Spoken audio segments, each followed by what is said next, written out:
ابھی ہمارے پڑوسی ملک میں ڈاکٹر ذاکر نائک صاحب کا ایک دورہ چل رہا ہے.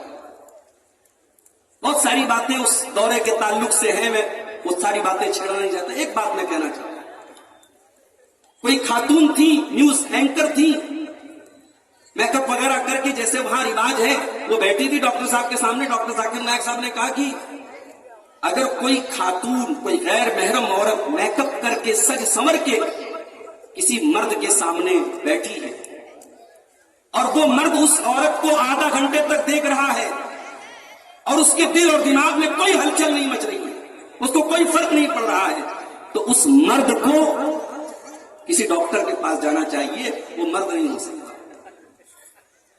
اب صاحب میڈیا والوں نے اور لبرل لوگوں نے بڑا اس کا واویلا مچایا، بڑا اعتراض کیا، بڑی بری بری باتیں کی ڈاکٹر ذاکر نے.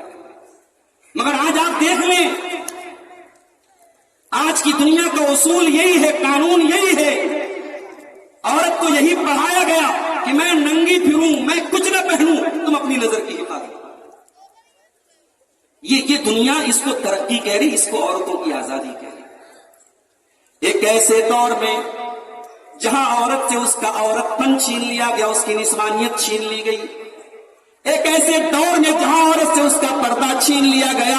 ایک مسلمان عورت جب سر سے پیر تک پردے میں نکلتی ہے، نقاب میں نکلتی ہے، یہ آسان کام نہیں ہے میری پیاری ماں بہنوں. مگر معاف کرنا، یہ پردے کی پابندی، یہ پردے کا اہتمام اگر مبارک پور کے محلوں میں آپ اس پر عمل کر رہی ہیں، اگر پورا رانی میں اس پر عمل ہو رہا ہے، اگر پورا صوفی میں اس پر عمل ہو رہا ہے، اگر مبارک پور کی گلیوں اور سڑکوں میں اس کے اوپر عمل ہو رہا ہے، تو بڑے بڑے شہروں میں، بڑے بڑے پارکوں میں، بڑی بڑی نمائشوں میں اور بڑی بڑی تفریح گاہوں میں بھی یہ پردہ قائم رہنا چاہیے. شریعت کا ایسا کوئی قانون نہیں ہے، قرآن کی کوئی ایسی آیت نہیں ہے کہ آپ کا یہ پردہ، آپ اپنی بستی میں ہیں، آپ اپنے محلے میں ہیں تب تو پردے پر عمل ہوگا. اور آج آپ اگر کہیں گھومنے پھرنے چلی جائیں، کہیں شاپنگ کرنے چلی جائیں، کہیں تفریح کرنے چلی جائیں، آپ کسی اور شہر میں چلی جائیں تو پردے کا یہ حکم منسوخ ہو گیا. ایسا کوئی شریعت کا قانون نہیں.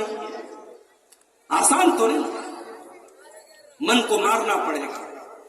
دنیا ایک کام کر رہی ہے، آپ کو اسے ہٹ کے کرنا ہے تو من کو تو مارنا پڑے گا. اور ویسے بھی شیطان نے برائی کو اٹریکٹیو بنایا. ہر انسان کو گناہ کی دنیا اچھی لگتی ہے. ایک شرابی سے کوئی شراب مت پیو، وہ تھوڑی مانے گا، اسے شراب کے نشے میں مزہ آتا ہے. مگر انہی ریسٹرکشنز اور انہی پابندیوں اور انہی قانون کے دائرے میں رہنے کا نام میرے بھائیوں اسلام. اللہ نے ہمیں مسلم بنایا. مسلمان کہتے ہی اس کو ہیں جس کے ہاتھوں اور پیروں میں اسلام کی زنجیریں پڑی. اپنی مرضی کا مالک نہیں ہے مسلمان. مسلمان کہتے کس کو ہیں؟ آؤ قرآن سے پوچھتے ہیں. اللہ فرماتا ہے انما كان قول المؤمنين اذا دعوا الى الله ورسوله ليحكم بينهم ان يقولوا سمعنا واطعنا. مسلمان کی پہچان تو یہ ہے اس کے سامنے اللہ کا فیصلہ آ جائے، رسول کا فیصلہ آ جائے. مسلمان کی شان تو یہ ہے وہ اللہ اور اس کے رسول کا فیصلہ سن کر کے آمنا وصدقنا کہہ دے. وہ ایمان لے آئے، وہ مان لے، وہ تسلیم کر لے. مسلمان اس کو نہیں کہتے جو مادر پدر آزاد ہو جائے، جو اپنی مرضی کا مالک ہو جائے، جہاں جی چاہے جائے، جو جی چاہے کھائے، جو جی چاہے کرے. یہ مسلمان کی پہچان نہیں ہے. تو فتنوں کے دور میں یہ پہلی ذمہ داری ہماری ہے کہ ہم اپنے دین پر قائم رہیں. فتنوں کے دور میں مشکل ہے، بلکہ ایک حدیث میں اللہ کے نبی نے فرمایا کہ اپنے ہاتھ میں انگارے پکڑنے کے جیسا ہے. آپ نے فرمایا فتنوں کے دور میں دین پر عمل کرنے والا، دین پر پابندی کرنے والا، دین پر چلنے والا کالقابض علی الجمر، اس کی مثال ایسی ہے جیسے اپنے ہاتھ میں انگارہ لے کر کے کوئی چل رہا ہو.